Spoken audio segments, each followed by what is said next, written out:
So eto na guys yung kinatatakutan ng mga motorista natin, no? Yung may mga sasakyan, may mga motor, yung mga riders, yung umpisa ng pagtaas ng sunod-sunod na ngayong linggo. At ngayon na magsisimula yung pagtaas ng presyo ng langis o ng mga gasolina natin dito sa ating bansa, no? So eto na. Naku po, baka umabot to ng 200. Dahil dito, tataas ang langis na naman dahil ayaw pa din tumigil ng digmaan, no? Lalo na nagtalaga ng bagong supreme leader etong bansang Iran na halos ikinabad trip nga ni Donald Trump, no? So ito, panoodin natin ngayon yung bagong balita. So makibalita tayo ngayon guys kasi importante ito na malaman ninyo nang sa ganon magpapanic buying na naman yung mga tao sa gasolinan station, no? Ito na, magpapanik na yan kasi ngayon na magtataas no?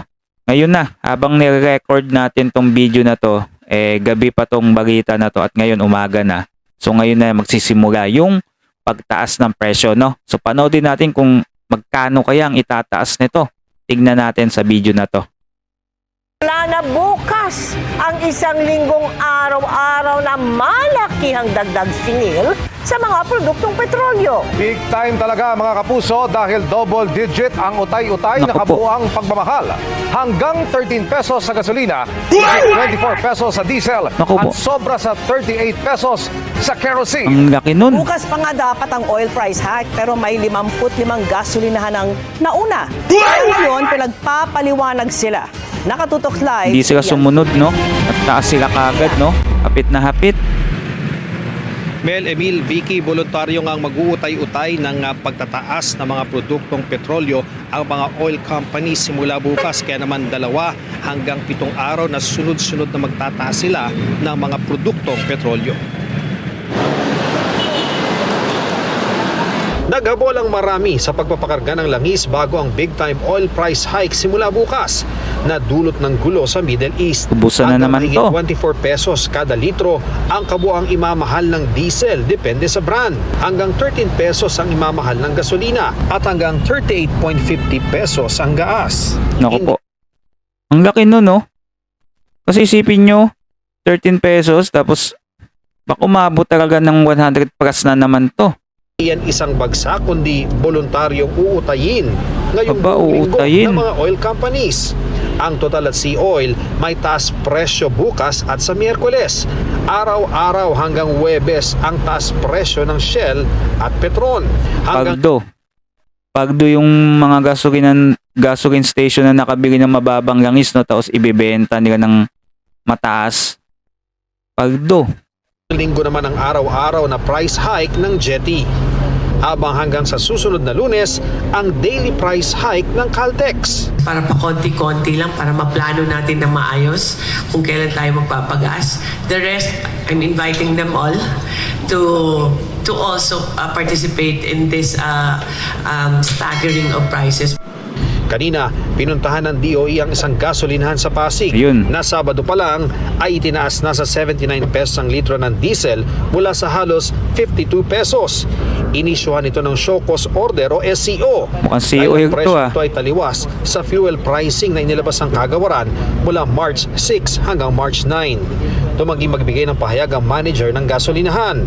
Sinilbihan din ng SCO ang gasolinahang ito sa Fairview, Quezon City dahil umakyat sa 71 pesos ang litro ng krudo noong Sabado. Bali, Taas nung nun, araw pong yun, mataas po yung kuha ng amo namin po eh. Pero yung pagtaas po niyan, hindi po namin alam. Yung inuutosan lang po kami nung amo namin. Gayun din ang gasolinahang ito sa North Fairview, Quezon City na Sabado pa pumalo sa 72 pesos ang litro ng diesel. Tumanggi ang manager nito, 55 gasolinahan ang inisyuhan ng parehong order para ipaliwanag kung bakit di dapat kansilahin ang kanilang Certificate of Compliance. Akala yata ng ibang gasoline station na to, no, hindi sila mapapansin o hindi sila makikitaan ng ginagawa nilang pagtaas na hindi pa naman dapat, no. Akala yata nila walang makakakita.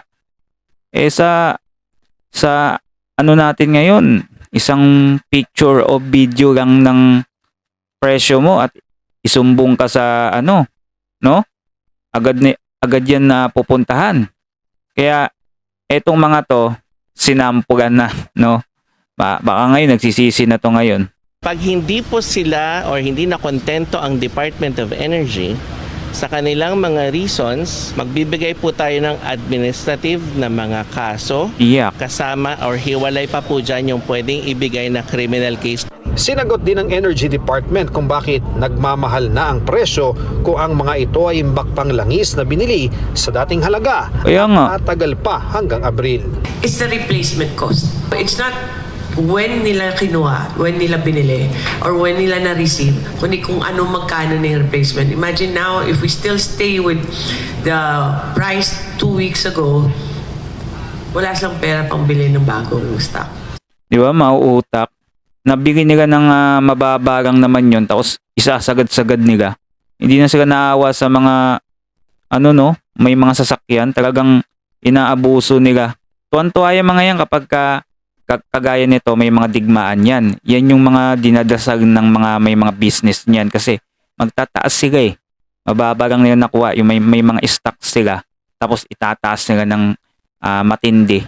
Yan ang gustong-gusto ng mga yan, yung may mga digmaan kagaya nitong digmaan ng Iran tsaka ng US at Israel. Yan yung mga gusto ng mga yan. Kasi tubong-tubo sila dyan eh.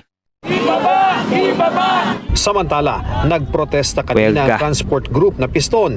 Panawagan nila, tanggalin ang excise tax sa langis at ibasura ang oil deregulation law.